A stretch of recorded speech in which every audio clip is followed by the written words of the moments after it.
O novo decreto para regulamentar a posse de armas no Brasil terá regras mais duras e deverá ser divulgado nas próximas semanas. O ministro da Justiça, Flávio Dino, deu pistas de alguns pontos que deverão estar no texto, o qual está em fase final de análise pela Presidência da República. Abre aspas, faremos um controle responsável das armas, mas o texto mantém a possibilidade do cidadão que desejar comprar uma arma. Fecha aspas, disse Flávio Dino. Eu passo primeiramente comentário para Andrei Blanco.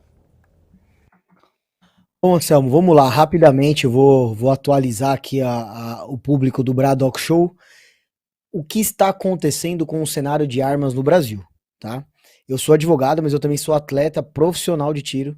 Tenho CR, certificado de registro como atirador esportivo. Essas medalhas que vocês veem aqui ao fundo foram todas conquistadas no tiro esportivo. Então eu faço a questão de atualizar o que está acontecendo para quem não vive este mundo, como, por exemplo, eu vivo. Até o dia 31 de dezembro de 2022, os atiradores podiam tirar o seu certificado de registro, podiam comprar armas, munições, os clubes podiam também tirar o seu certificado de registro, abrir novos clubes, e muitas coisas foram modificadas num decreto revanchista que foi publicado em 1º de janeiro pelo atual presidente da República, nitidamente querendo prejudicar, dar um troco, a resposta, como vocês quiserem chamar, em relação ao presidente anterior. O problema, Anselmo, que este decreto vem se arrastando até hoje, dia 29 de junho, sem que saia um novo decreto, sendo que naquele decreto previa que iria se instituir um grupo de trabalho para que fossem tomadas decisões mais coerentes, pois aquele decreto publicado no dia 1º de janeiro é um absurdo e acaba com o tiro esportivo no Brasil. E também com a posse de arma de fogo pela Polícia Federal, com a caça e muitos outros assuntos, todos eles relacionados às armas de fogo. Meus amigos, nós temos hoje atletas olímpicos que não têm condições de treinar para as Olimpíadas, pois não têm acesso aos insumos respectivos para conseguir treinar o tiro esportivo. Tá? Então, mais uma vez, um assunto político está interferindo na vida de milhares de pessoas. Andrei, mas isso são poucas pessoas, né, que praticam o tiro esportivo. Só para vocês terem uma ideia, algo em torno de 1 milhão de pessoas têm o certificado de registro e são habilitadas como atiradores profissionais junto ao Exército Brasileiro, fora todas as outras pessoas que praticavam tiro de forma lúdica. Então isso é muito importante deixar claro para vocês como esse assunto é importante, pois foi o primeiro ato do presidente da República, do atual presidente da República, assim que empossado, dia 1º de janeiro, publicou um decreto justamente nesse sentido. E até agora não saiu o novo decreto, que havia sido prometido para a segunda quinzena de maio. Nós já estamos acabando a segunda quinzena de junho e até agora nada deste decreto vir à tona. E esse texto, né, Anselmo, trouxe algumas questões como impossibilidade de clube de tiro próximo de escola. Qual a lógica que tem de proibir um clube de tiro próximo de uma escola? Né, o Flávio Dino deixou isso, vamos dizer assim, escapar durante algumas entrevistas, que não vai poder ter clube de tiro perto de escola. Então quer dizer, e quem já tem um clube de tiro perto de uma escola? E quem tem um clube de tiro e depois na esquina abre uma escola?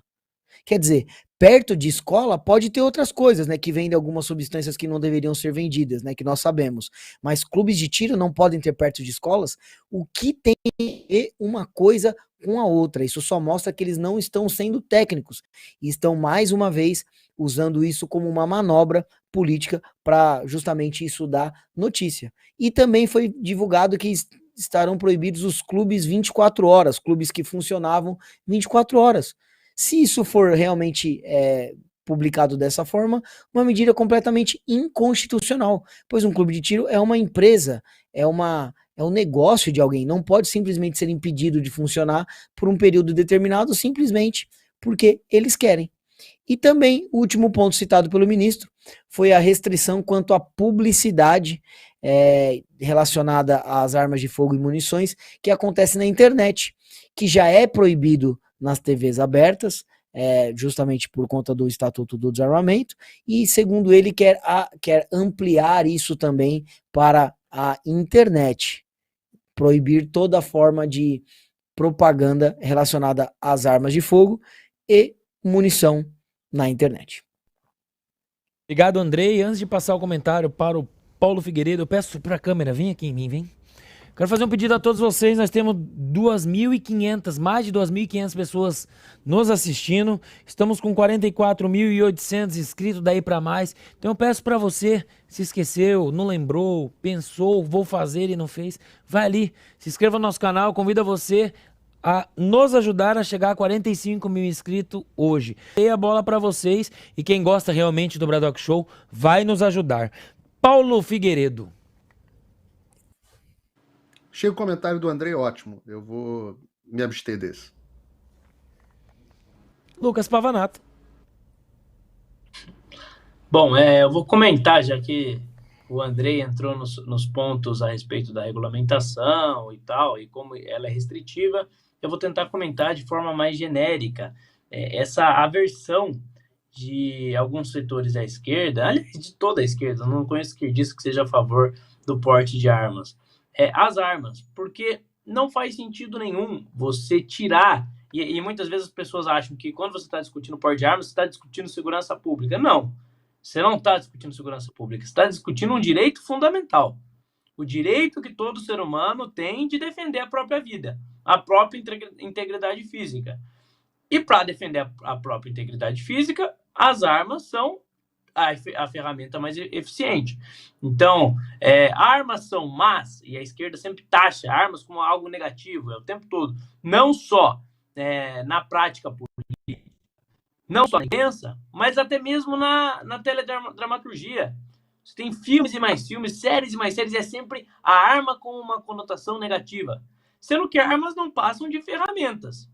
Você tem a faca para poder cortar uma carne, para poder cortar um pão, para poder fazer atividades de culinária. Mas a faca também é uma arma.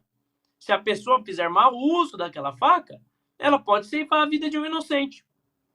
Da mesma forma, o carro, ele é uma ferramenta de transporte. As pessoas usam para se locomover. Mas o carro também é uma arma. Ele pode ser usado para ceifar a vida de pessoas inocentes, às vezes até com maior dano do que uma arma.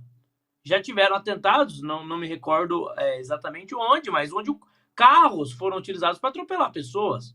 Ou seja, as armas estão aí. O problema da esquerda é com as armas de fogo. Por quê? Lógica não parece não ter, mas, e muita gente vai achar que isso parece teoria da conspiração, é loucura de bolsonarista. Regimes autoritários, regimes ditatoriais, odeiam que a população esteja armada.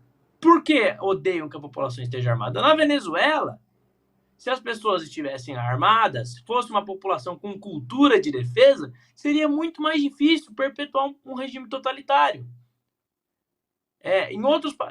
Vou dar um exemplo de um país democrático que é muito próspero, muita gente usa como exemplo de país, mas que tem uma legislação extremamente permissiva com as armas. A Suíça.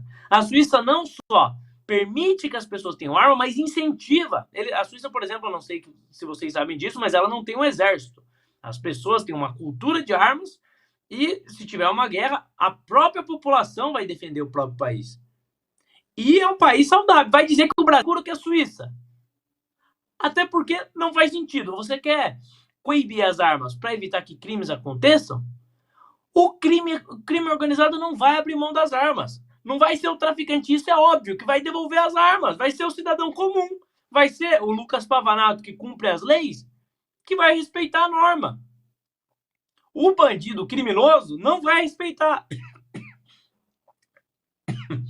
Isso parece óbvio, mas na cabeça de muitas pessoas não entra. E tem o esquerdista que tem esse propósito, porque a esquerda sempre tem essa sana, né, de controle social, e também tem o esquerdista inocente que realmente acha que está fazendo bem. Vamos tirar as armas porque armas são violência. Sendo que armas são a ferramenta exatamente para a gente coibir a violência e evitar que os maus prosperem. Você vê países, mais um exemplo só, nos Estados Unidos, estados como o Texas, tem uma legislação flexível, as pessoas têm uma cultura do uso de armas, e lá não é você que se protege apenas. A cultura é tão grande que se acontece algo com você, outros cidadãos sempre estão a postos para te proteger. A maior parte dos atentados que acontecem nos Estados Unidos O Andrei Blanco até falou de não colocar um stand perto de escola, que não faz o menor sentido. Mas a maior parte dos atentados que acontecem em escola nos Estados Unidos são em estados desarmados. Por quê? Porque a pessoa, ela sabe que se ela cometer um atentado lá, a chance de alguém reagir é muito menor. Então, armas, elas são feitas para defesa e, quando bem usadas, são muito úteis. Obrigado, Lucas Pavanato. Anselmo, rapidinho. Vai lá, André. Rapidinho. Tem até uma pergunta para te fazer, mas vai lá, André. E rapidamente, Lucas, você vê como eles são nojentos, porque eles tentam pegar esse momento que estamos vivendo no Brasil, de alguns ataques que aconteceram às escolas, e fazer algum tipo de referência. Porque a partir do momento que você proíbe um clube de tiro próximo de uma escola, no momento que estamos vivendo ataques a escolas, automaticamente você está fazendo algum tipo de referência como se um fosse culpado pelo outro. Quando, na verdade, é exatamente o oposto. Eu tenho certeza que se tivesse um clube de tiro parede com uma escola e acontecesse algo numa escola, essa escola teria uma ação rápida de uma pessoa treinada e capacitada para isso, muito mais rápido do que a polícia chegando naquele local. Então, e dá pra gente conversar sobre esse tema aqui horas, né, Lucas? Você pegar todos os grandes massacres, o local, você pegar tudo, sempre foram precedidos de desarmamento civil, sempre. E não precisa ir tão lá atrás, né? Vamos pegar bem pertinho aqui, Venezuela. Sempre antes de instituir o regime que nós sabemos que é o que eles querem instituir no Brasil, sempre foram precedidos por desarmamento da população. Porque um povo, como disse aquela frase, do Bolsonaro disse aquela frase naquela reunião, o povo armado jamais será escravizado. E essa é a pura verdade. Por isso que eles querem tirar as armas das mãos das pessoas de bem e só deixar na mão dos bandidos. Aproveitando, Andrei, hoje eu e o André, nós estávamos conversando e ele estava comentando comigo que o Exército Brasileiro está cancelando o certificado de registro dos CACs sem amparo legal. E eu peço para você explicar isso para a gente, por favor, Andrei. Foi o tema do meu vídeo de ontem, Anselmo. O que acontece? O Exército já está tomando medidas que não encontram guarida na legislação vigente para cancelar certificado de registro. Por exemplo, uma coisa que eles estão fazendo. O Clube X informa que venceu a filiação do Andrei. O Exército manda um e-mail falando que ou eu comprovo que eu sou sócio em outro clube, ou o meu CR será cancelado. Então, quer dizer, vamos supor, eu sou sócio em mais de 10 clubes, né? Por conta de mexer com isso, eu ganho muitas filiações, etc. Então, vamos supor, o Clube X comunica que o Andrei teve a sua filiação encerrada, vencida a minha filiação, eu não renovei. O Exército me manda um e-mail. Eu não vejo esse e-mail, vai pro spam por qualquer motivo. O meu CR vai ser cancelado.